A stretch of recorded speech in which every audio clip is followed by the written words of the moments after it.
Let's get real. Picking a life partner can make or break the next 40 years of your life. If you choose well, every day feels steadier, warmer, safer.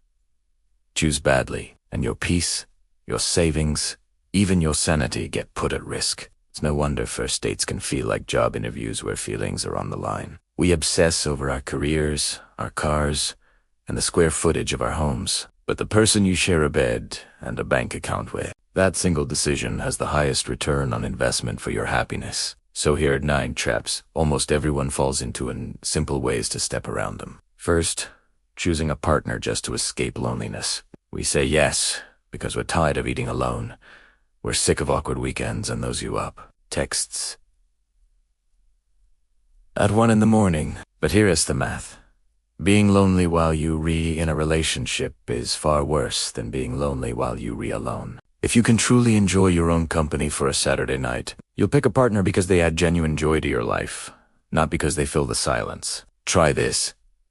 Plan 1 solo date a week.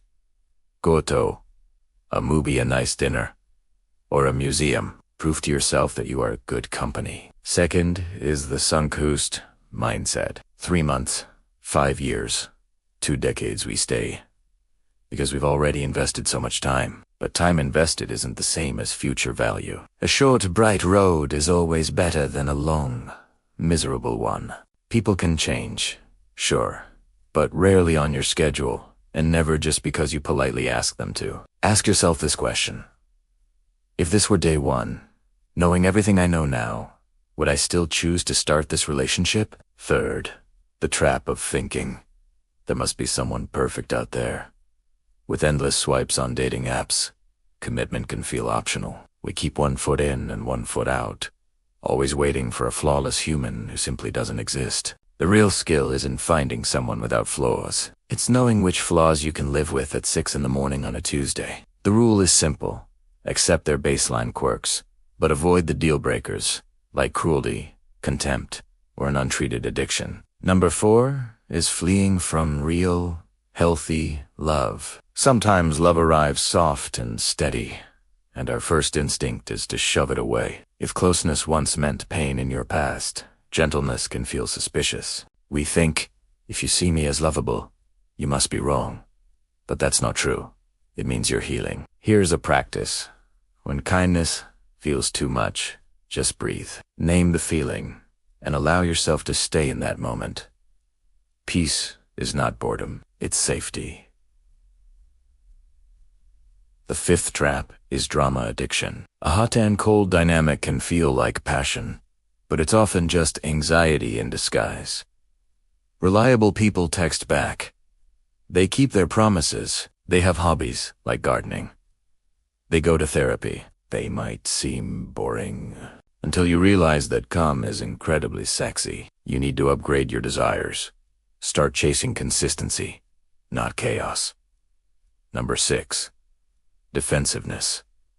The silent breakup. You share a concern, and they immediately say, not this again, or you're just too sensitive, or the timing is bad.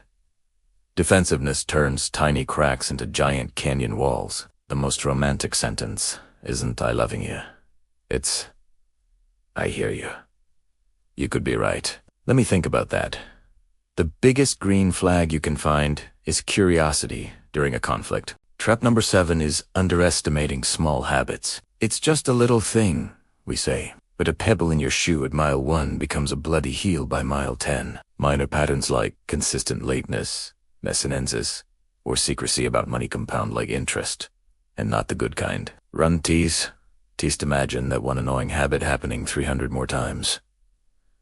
Is it still fine, or does it sound like a future migraine? 8th is skipping chemistry. Smart people often downplay attraction, saying, compatibility matters more than spark. The truth is, both matter a lot. Many fights about chores or money are actually hiding a deeper wound.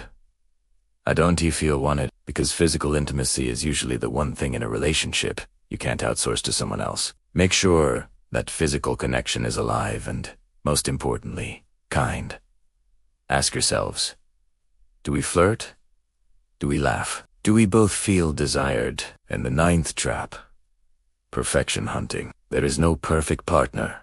There's only a good enough human whose weirdness fits with yours. The happiest couples I know share two superpowers: forgiveness and a gentle sense of humor. They know they married a delightful, slightly deranged person, and they know their partner did the same. They laugh, they repair their disagreements, and they keep choosing each other, day after day. So, how do you choose better starting this week? First, know your 3 non-negotiables. These are your absolute must-haves. For example, kindness, emotional availability, and shared values about money. Second, know your 3 things you can live with. A messy car? Fine. Not a morning person? Fine. But there's no room for contempt, cruelty, or lying. Third, evaluate how they repair conflict, not just how they create romance. Anyone can be charming at a rooftop bar. Watch them during a disagreement about $200, or when your flight gets delayed for 6 hours. And finally, time your clarity. After a conflict, go for a 2-mile walk alone. If you still feel completely unseen and unheard at the end of it, that's important data. Let's quickly look at red flags versus green flags. Red flags include things like constant blame, stonewalling, secret accounts, or mocking your goals. Green flags are things like a genuine apology that doesn't include the word but, transparency with their calendar, being open to therapy, and being genuinely happy for your wins. You're not hiring a magician. You're choosing a co-architect for the next 30 to 50 years of your life. This means you have to get real about money, health, and family. Can you talk about money without shame? Can you split chores based on actual time and effort, not just outdated stereotypes? If kids happen, what's the plan at 3 in the morning? If your parents get sick and need care 100 miles away, what will you do then? Love is poetry on Saturday night, but it's logistics by Monday morning. And a quick note on second chances. Yes, people can and do grow, but real growth needs 3 ingredients: willingness, effort, and time. If you're the only one doing all the work, you're not in a partnership, you're managing a project, and projects burn people out. Lasting couples build their relationships on micro-habits. A 10-minute daily check-in, 1 date night, every single week. Phones put away for the first 30 minutes after getting home from work. Saying thank you for the small things: making the coffee, running an errand, walking the dog. These tiny deposits build a huge balance of trust over time. So, when is it time to walk away? When your body stays tense around them. When their jokes cut you down more than they lift you up. When their apologies never lead to a change in behavior. And most importantly, when you have to dim your own light just to keep the peace. Leaving isn't failure. It's choosing a future where you can finally breathe.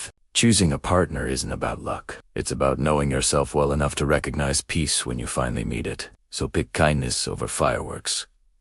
Pick repair over perfection. And pick the person who chooses you on ordinary Tuesdays and messy Sundays, again and again. Drop a comment below with one lesson that love has taught you, a boundary you set, a green flag you now look for, or a deal breaker you'll never ignore again. Share this with a friend who needs a little clarity before their next big decision. And hit that subscribe button for more videos on love, mindset, and modern life. Because the right relationship isn't perfect. It's peaceful, it's honest, and it's chosen every single day. Thanks for watching.